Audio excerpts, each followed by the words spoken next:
I know, I get it. I get your silence. I understand. It's very prevalent, the fear over birthdays. I am clearly the problem. I am the oddball. I get it. As I age, I am not all that interested in announcing to the world that I'm a year older. Now, I'm not afraid of aging. I just don't want to wear a beauty queen banner announcing my march towards Social Security, which may or may not be there when I get to. It will be. It's right around. It's right around the corner. I'm okay. Don't worry. Calm down. So that's why I'm not all that into birthdays now. But I really never was into birthdays, and so I wondered for a long time if I could point out a behavior or an incident in my life that caused me to be indifferent about my birthday. Now, I would say it's because I'm the youngest of 3 and I got a lot of attention and affection, so I didn't need a birthday set aside for that. But for those of you who know me, and for those of you who've heard my other essays, you know that's not the case. I was so desperate for attention that when I was 4, my older brother used to give me a nickel every time I would drop my panties in front of his sleepover buddies who would get really grossed out and laugh about it, but I'd be 25 cents richer.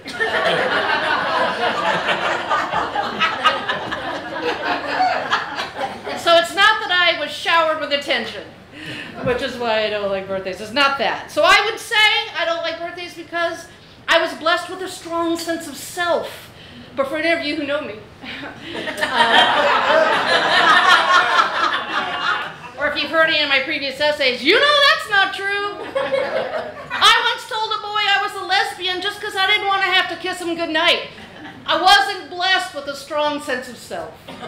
So that's not why I don't need birthdays. I would say maybe it's because my mother and father were negligent and careless and managed to scar birthdays for me forever, and while that is partially true, for those of you who know me and have heard my previous essays, it wasn't my birthdays they were careless about and negligent of so much as everything about me that makes me me. So I can't blame it on that. That would be everything, not just birthdays. They did throw me birthdays. I remember one where my mother baked me that cake where it was a ball gown, and the ball gown was the cake, and then you shoved the Barbie down inside it. Right? I remember that, and the Barbie is part of your gift. And then for those of you who know me or have heard my previous essays, you know, it didn't take long for that little princess to end up tied up in the little S&M closet I had made.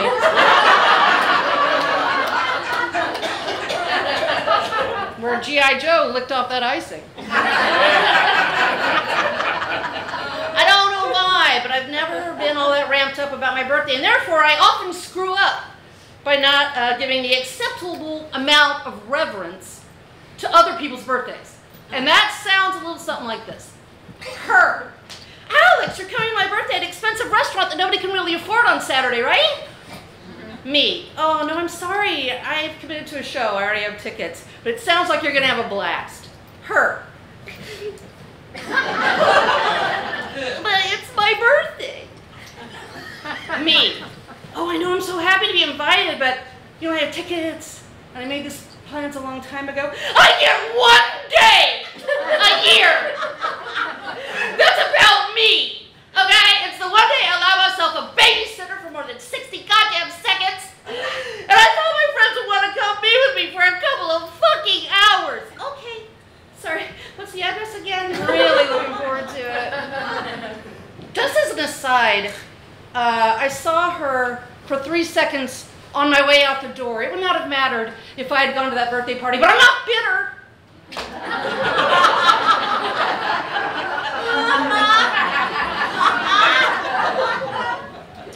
I don't get it is what I'm trying to say, which is not to say that I have not gone crazy around and about my birthday. In the last 10 years, at least twice, I can think of times that I went nuts because I was making a big deal out of it, which it did not merit. And when everyone around me didn't give it as much attention, I lost my extremely drunken shit. I would give more details, but they are fuzzy. Suffice to say, there was much controlling behavior on my part, including but not limited to telling people where they could sit and with whom they could speak at my birthday party, topped off with crying and over-the-top begging, sort of apologizing that goes something like this. Me, I'm sorry. I love you. You know I love you, right? I'm such an asshole! Him, Alex, shh, I have to live here. Me, I know, I suck! Oh my God, and I'm fat and now I'm a year older and everything is shit! Him, I'm gonna drive you home.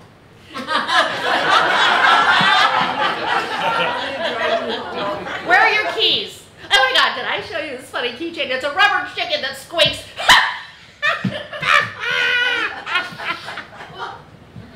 Yeah. I would suffice to say that birthday was really happy for everyone involved. So I don't get it, is my point. I remember one birthday that might be a clue. I'm going to tell you the story, and then you can help me decide if maybe this is why I'm a little ambivalent about birthdays. I think it was my 15th birthday. That's impressionable years. It was somewhere in there. For those of you who know me or have heard my previous essays, you know that during this period of my life, much like all the periods of my life, I was not popular with the boys. So my parents got this super smart idea to invite the boy I had a horrible crush on to my birthday so I could feel tied up in knots the whole time. Let's call him Joel Reagan. Let's say Joel Reagan was a year older than me, and let's say he was my friend Jennifer Reagan's brother, and let's say she was also at the party and mercilessly teasing me about liking her brother. So let's just say all those things.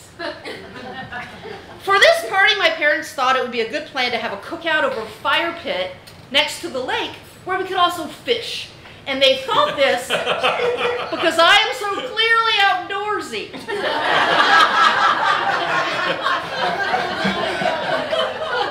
I agreed to this because I knew that Joel liked to fish and I wanted Joel to have a good time on my birthday. The week before this, my older brother, taught me how to cast. And we did it in the den, which was really a garage that somebody had paneled over in the 70s. And so it was a long room, and we would just cast down the hallway over and over because he wanted me to look like I knew what I was doing when I got to the party. And then he also walked me through what to expect, like how to tell if I had a bite and how to reel the fish in, etc. But here's the thing, unless you've experienced catching a fish, you don't know how to catch a fish. That's going to be important information in just a minute. We went to the lake and we staked out a picnic table and the fire pit was blaring and we all had fishing poles because we all lived in tiny town Tennessee. I cast my line. Joel was impressed. I reeled it in slowly, making quippy jokes, pretending to know what I was doing. And this went on for a while and I just thought the party was going swimmingly. As far as I was concerned, I was doing great. Nobody was getting a bite, but I was on point. We ate hot dogs, we drank soda, we talked about the 1960s Batman show starring Adam West that was rerunning on a local station after school, and then we went back to fishing. And then this time, I positioned myself a little closer to Joel. And as the sun starts to set, I see that little floaty thing bob under the water. You guys, I got a bite.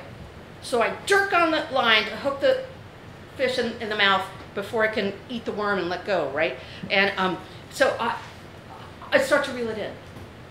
Holy giant water creature, Batman! That fucker was strong.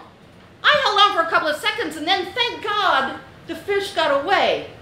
How big was that fucking fish? I was not sure I wanted to deal with a fish that big.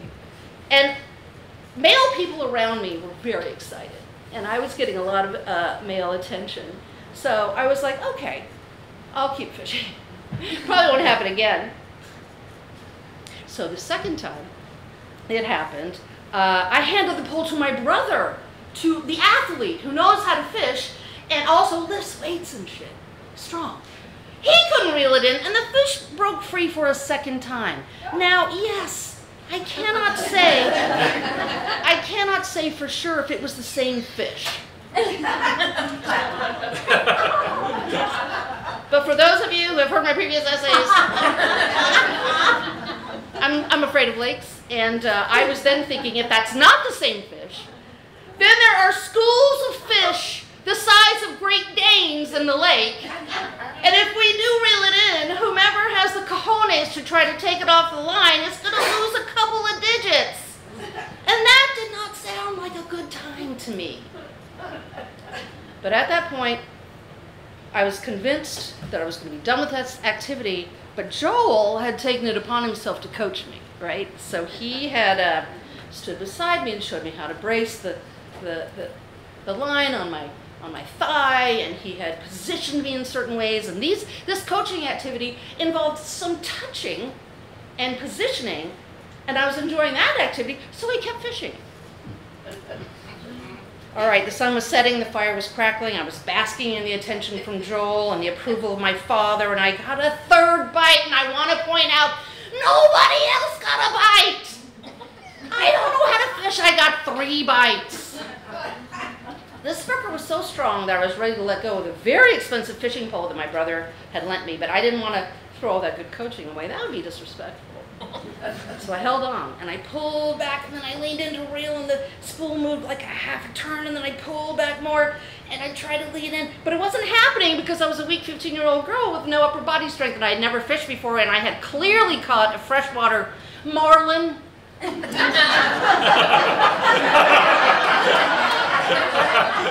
great white or blue whale, something on the end of this goddamn line. So the battle went on for what felt like 5 years. It was probably like 20 seconds.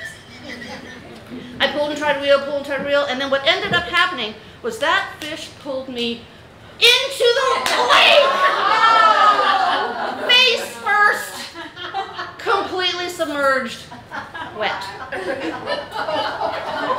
then it got away. So for those of you who've heard my previous essays, I was terrified that I was going to walk out of that lake with leeches. So I walked out and handed the fishing line to my brother as I walked by, and I went, thanks.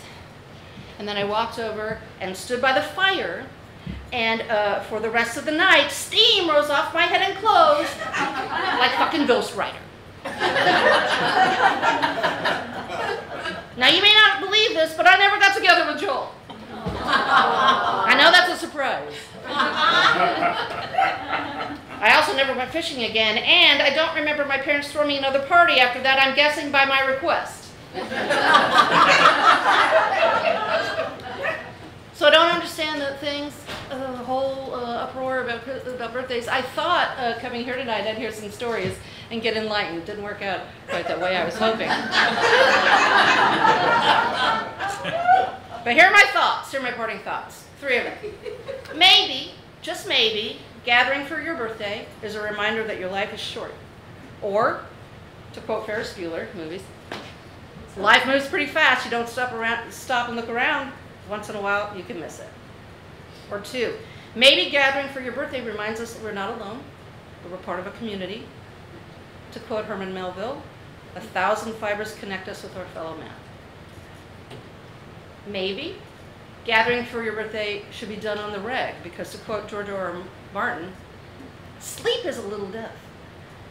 Dreams the whispering of the other who would drag us all into eternal night. So if you look at it like George, every sleep is death, and every day that you wake up is a what? Birthday. That's right. So maybe celebrate every day. Because you don't have to wait and just blow out candles and eat cake once a year, Amy. You can eat cake anytime. She knows that. Do it every day. Here's what I suggest. Just don't invite the other. That guy sounds like a drag. He's going to pull you in eternal night? No thanks. So here's what I say. If you have a glass with you, and I do, let's raise it.